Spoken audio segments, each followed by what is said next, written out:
Good morning students. धोरण 6 विषय हिंदी पाठ नंबर 8 राजा का हिस्सा। विद्यार्थी मित्रों, અત્યાર સુધી આપણે 1 થી 7 પાઠની સમજૂતી મેળવી લીધી। હવે આપણે છેલ્લો પાઠ राजा का हिस्सा તેની સમજૂતી મેળવી લઈએ। इस कहानी में एक प्रजावत्सल राजा का वर्णन है। प्रजावत्सल એટલે પ્રજાઓ પર પ્રેમ રાખનારો રાજા, એવા રાજાનું વર્ણન છે અહીંયા। राजा प्रजा की कठिनाइयों में हमेशा उसकी मदद के लिए तत्पर रहते हैं। ने राजा शू करे, જ્યારે પ્રજા મુશ્કેલીમાં હોય ત્યારે મદદ કરવા માટે હંમેશા તત્પર એટલે કે તૈયાર હોય છે। જોઈ લઈએ આપણે, એક વાર્તા ટાઈપ છે આ કહાની।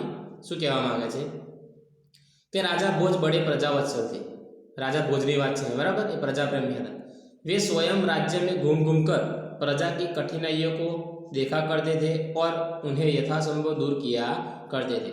ये शू करे, स्वयं એટલે કે પોતે રાજ્યમાં ફરી ફરીને પ્રજાને શી મુશ્કેલી છે એ જોવે અને એને જેટલી જરૂર હોય એટલી મદદ કરી આપે। एक दिन राजा अपनी रानी के साथ रथ पर सवार होकर राज्य का भ्रमण कर रहे थे। एक दिवस राजा એમની પત્ની એટલે કે રાણી જોડે ભ્રમણ કરતા હતા રથ ઉપર બેસીને। वे राजधानी से बहुत दूर निकल गई અને રાજધાનીથી ઘણા બધા આગળ નીકળી ગયા।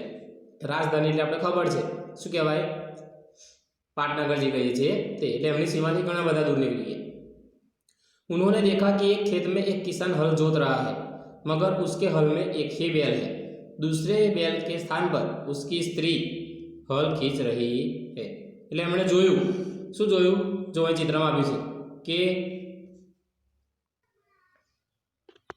એમણે જોયું કે અહીંયા તમે ચિત્રમાં જોઈ શકો છો કે રાજા જોવે છે કે કિસાન એટલે કે ખેડૂત શું કરે છે, હળ જોડી રહ્યો છે, પરંતુ બેલ એટલે કે બળદ એક જ છે અને જ્યારે બીજા બળદની જગ્યાએ એની પત્ની હળમાં જોડાયેલી છે। જોઈએ આગળ કે રાજા ભોજને રથ રોકા और किसान के पास जाकर कहा। એટલે તમે જોઈ શકો છો, શું રાજા ભોજનો જે રથ હતો એમાંથી ઉતરીને આવ્યા અને કિસાનની જોડે આવ્યા કહે છે, ભલે આદમી तुम यह क्या अत्याचार कर रहे हो। तो आ क्यों जुल्म करे છે, અત્યાચાર કરે છે। ભલા કहीं સ્ત્રી को भी हल में जोता जाता है। કોઈ દિવસ આપણે સ્ત્રીને પણ હળમાં જોડી શકીએ છીએ। તો શું કહે છે કે मेरा एक बैल मर गया है, મારો એક બળદ મરી ગયો છે। दूसरा बैल खरीदने के लिए मेरे पास धन नहीं है, બીજો બળદ ખરીદવા માટે મારી જોડે પૈસા નથી। अगर खेत न जोता तो मैं खाऊंगा क्या, અને જો હું ખેતી નહીં કરું તો હું ખાઈશ શું। कहकर किसान पुनः अपने कार्य में लग गया। એમ કહીને એક ખેડૂત ફરીથી એના કાર્યમાં લાગી ગયો। उसे क्या पता था कि उससे बात करने वाला कौन है, અને એને એવી ખબર નથી કે એની જોડે વાત જે કરે છે કોણ છે, એ ખબર હતી નહીં। રાજાને કહા, અરે ભાઈ જરા સુનો તો। હવે રાજા શું કહે છે, અરે ભાઈ ઊભો તો રહે, એમ સાંભળ તો ખરો। તો શું કહે છે, जो कहना है मेरे साथ चलते चलते कहो, मेरा काम क्यों रोकते हो। किसान ने कहा। ખેડૂત શું કહે છે, જે કેવું હોય એ મારી જોડે છે ચાલતા ચાલતા વાત કરો, મારો ખોટો સમય બગાડશો નહીં, મારું કામ શું કામ બંધ રાખો છે એમ। राजा भोज उसके साथ साथ चलने लगे ने राजा भोज यानी जोड़े जोड़े चालवा लगे। अपने काम के प्रति किसान के लगन देखकर राजा भोज बहुत प्रभावित हुए અને પોતાના કામ પ્રત્યે આની लगन જોઈને એનાથી બહુ પ્રભાવિત થઈ ગયા। वह बोले, भले आदमी इस प्रकार तो तुम्हारी पत्नी थक जाएगी और थकावट की वजह से कोई दूसरा कार्य भी नहीं कर सकेगी। આવી રીતે તો તારી પત્ની થાકી જશે અને બીજું કામ પણ નહીં કરી શકે। કિસાન બોલા, तो फिर तुम ही बताओ मैं क्या करूं। तो तमें तू ज कहे कि हूँ शू करूँ। राजा ने कहा, तुम मेरे साथ चलो, मैं अपना एक बैल तुम्हें दे देता हूँ। हूँ तने मारो एक बड़द आपू छूँ, मगर इतनी देर मुझे काम रोकना पड़ेगा, परंतु ત્યાં સુધી મારે કામ રોકવું પડશે, બંધ રાખવું પડશે। तुम ही बैल ला दो। किसान बोला। तो क्या तू ज બળદ લઈ आई, એવું ખેડૂત કહે છે। अच्छा ऐसा करो, तुम अपनी पत्नी को रथ के पास भेज दो, वह मेरी पत्नी से बैल ले आएगी।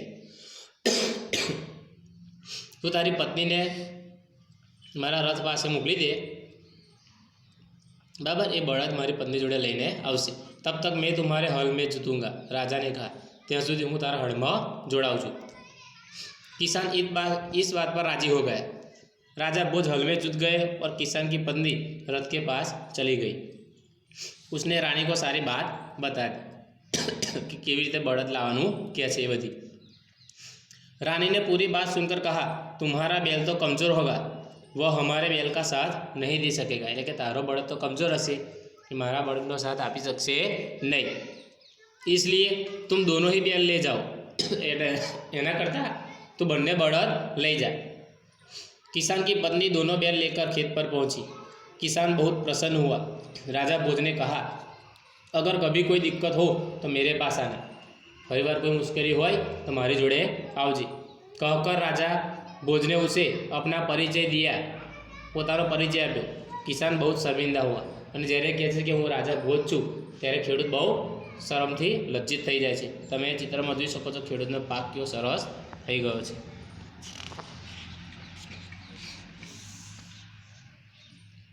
उसने राजा से बार बार क्षमा मांगी. वारंवार क्षमा मांगे છે. કેમ? કારણ કે રાજા ભોજ જોડે કામ કરાવ્યું એટલા માટે. राजा प्रसन्न होकर वापस चल दिए.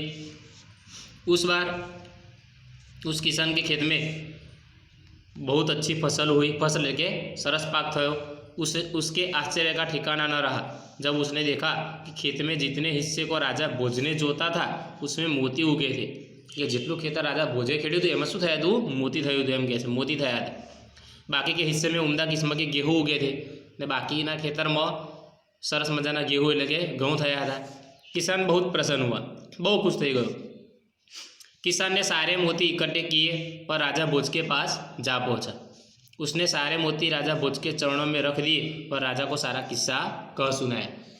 મોતી ક્યાં લઈ જાય છે? રાજાને આપે છે. કેમ? કારણ કે જે એમણે ખેડ્યું હતું એમ જ મોતી થયા હતા. બાકીના ખેતરમાં શું થયું હતું? સરસ મજાના ઘઉં.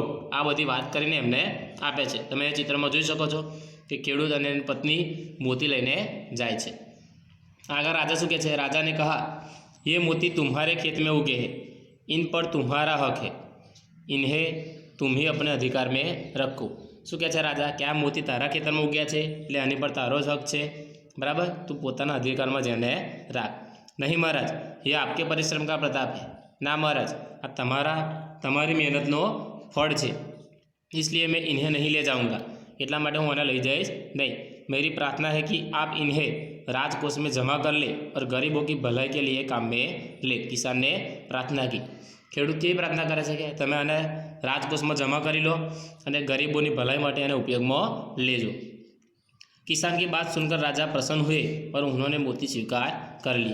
અને ખેડૂતની વાત સાંભળીને રાજા ખૂબ પ્રસન્ન થઈ ગયો અને મોતી રાજકોષમાં મૂકી દીધા કે ભવિષ્યમાં એને ગરીબો માટે કામમાં આવે. વિદ્યાર્થી મિત્રો, આ રીતે આપણો રાજા કા હિસ્સા પાઠ છે. રાજા કા હિસ્સા એટલે કે રાજાનો ભાગ.